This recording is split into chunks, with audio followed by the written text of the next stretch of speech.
All right, ladies and gentlemen, welcome back to the channel. We're talking about the Minnesota Vikings. In today's video, they're 4-0.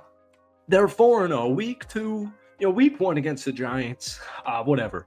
Week 2 against San Francisco. Yeah, let's see it a little bit longer. Week 3 against Houston.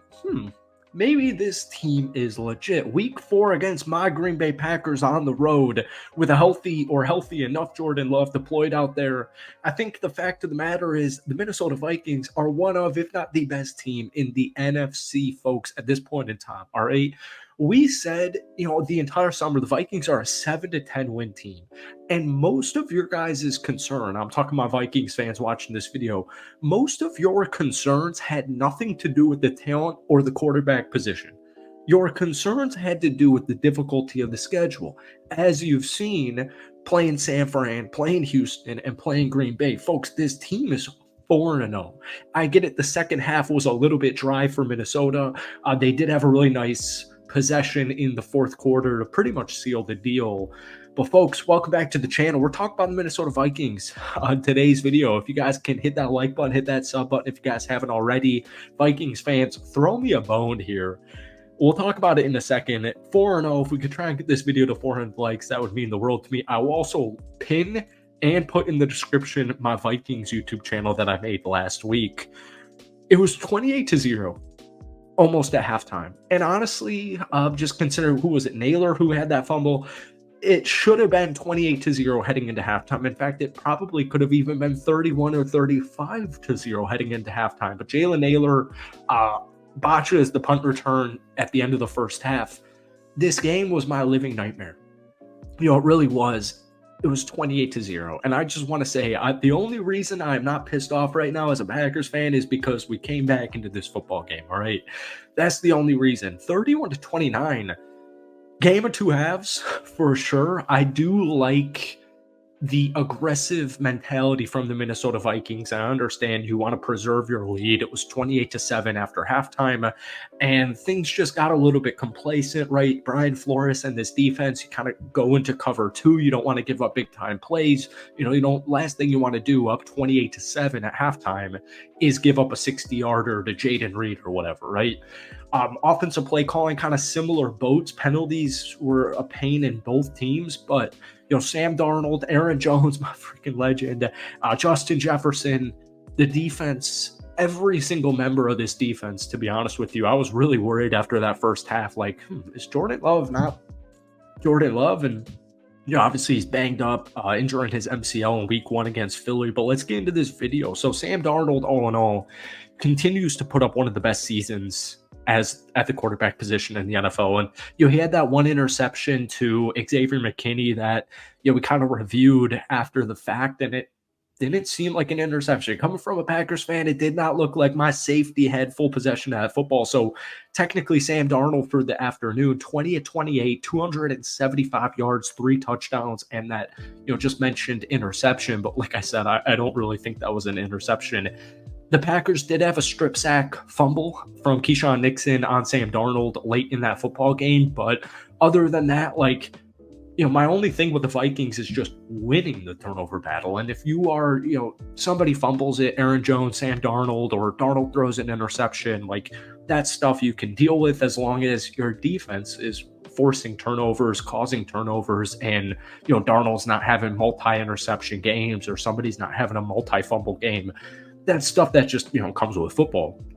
Speaking of Aaron Jones, 22 carries, 93 yards, averaging 4.3 yards per carry. It felt like, honestly, the entire football game, he got a first down when he needed to get a first down, or he got yards when he needed to get yards. And I just want to say, not to make this about my Packers, but I miss the living daylights out of Aaron Jones, whether it's on the field or off the field. He's just such a great running back.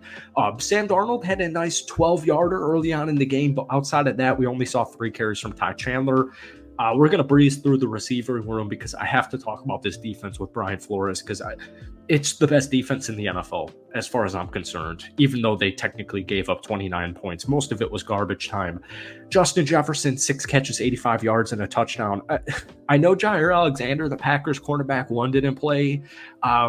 but it's a rivalry game, and it's something I actually have yet to mention in the first 5 minutes of this video. It's a divisional game. Like, I was really surprised that the score was 28-0 at any point in the football game. Maybe if you're Tom Brady in like 2010 against like the Bills or the Jets at that point, I can get 28-0 in a divisional game, but divisional games are always close. We know the Vikings Packers rivalry, we're well aware of it. So it was just insane actually coming from the opposite side that it was 28-0 at any point in this football game. But Justin Jefferson just kind of big brothered Keyshawn Nixon for his touchdown. Jordan Addison, welcome back, dude. 3 catches, 72 yards, and a touchdown. All 3 catches of Jordan Addison, my mouth was pretty much ajar. Pretty much ajar. Aaron Jones, 4 catches, 46 yards. Jalen Naylor, 1 catch for 31 yards. Josh Oliver, can't talk. Topped/capped off the touchdowns that we're mentioning for the offense. So it was Justin Jefferson, Jordan Addison, and Josh Oliver, the tight end. And also, as we know, TJ Hockenson will be making his return soon. Defense, Shaq Griffin, interception. Cruzier Hill, that's not how you say it. Cruzier Hill. Byron Murphy, interception. Byron Murphy, forced fumble to Cam Bynum, who picked it up. Blake Cashman, once again, all over the entire field. Cam Bynum, probably the most underrated safety I can think of off the top of my head. Byron Murphy had a phenomenal game. 7 total tackles, interception, a forced fumble. All things like just what Minnesota, what you guys dealt with in the offseason. I mean, rest in peace. Whether it was an injury or the other, I don't even want to talk about it because it almost feels like disrespectful. What Minnesota and I don't even want to talk about that because obviously, rest in peace. I don't even want to talk about this. Sorry, we're all over the place. That was a tough loss. What the Minnesota Vikings defensive back room, specifically the quarterback room, dealt with in the offseason and what they've been able to do for the first month of the season, it's nothing. It's spectacular. Like it just is beyond spectacular. Grenard was all over the place. Van Ginkel was all over the place. Harrison Smith was all over the place. Harrison Phillips, Josh Metellus, Pat Jones with another sack.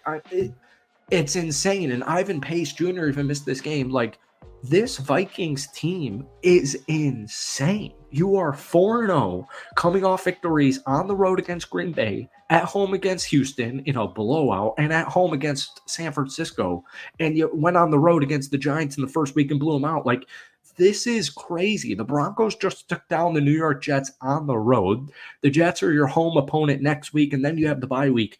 It seemed crazy to say based on schedule. Once again, as far as my opinion goes, not based on talent, that Minnesota could be 5-0, but just given the context that the Minnesota Vikings are 4-0, it's just crazy. So just kind of a rapid reaction video for you guys. I hope you enjoyed it. Hit that like button, hit that sub button for daily NFL content. Once again, shout out to my Vikings channel that I'll pin in the comment section and I'll put in the bio of this. 200 of you guys have already subscribed. Thank you so much.